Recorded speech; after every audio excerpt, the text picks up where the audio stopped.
In safe rooms, there's what we can call the human factors, and it's just that, how much space do we need? Beyond what is the structure of the building, okay, how much space do we need for the occupants?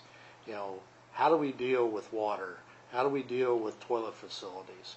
How do we deal with air? That we haven't sealed this thing up. So there's a lot of human factors that we have to be concerned about. With tornado shelters, we're typically looking at a duration of about 2 hours. Now, can it be longer than that? Absolutely. Can it be shorter than that? Absolutely. But that's what we're kind of figuring as a norm that you could expect a shelter occupant to be in there.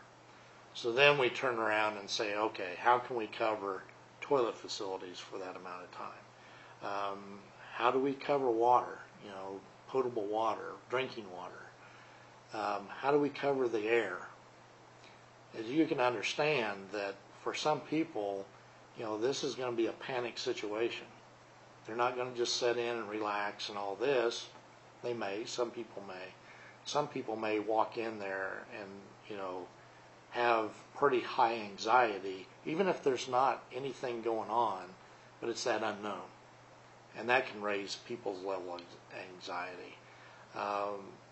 So you want to keep them comfortable so that they don't panic and they don't go racing out the door, opening up the door to get out, that then may compromise everybody else in that shelter because they're doing it exactly when the wind event's going on. It tears the door off the hinges, and now you've compromised everybody else. So, those human factors we have to deal with, and we've got to think about as designers.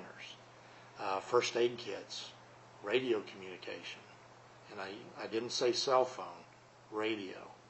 One of the things that we find with cell phones is if there's an event, if you're dependent on a cell phone, first of all, you go in a shelter, you're not going to have reception in there. Secondly, if the tower survived, which a lot of times they don't, if the tower survived, guess what? Everybody's on their cell phone trying to call out. So now that all gets jammed up. So it's about those communications outside. First aid's a big piece. I got to have first aid in there. What if somebody gets a bad cut somehow? We said near absolute protection. We didn't say absolute. So what if? How do we deal with that? How do we deal with storing all those materials? How do we deal with making sure that all those things are in place and haven't disappeared? How do we deal with, okay, we can put a lockable cabinet in there. Who's got the key? So there's a lot of those human factors beyond how do we create this strong envelope? How do we create this strong box? Now how do we deal with that stuff inside? So, and we call those human factors.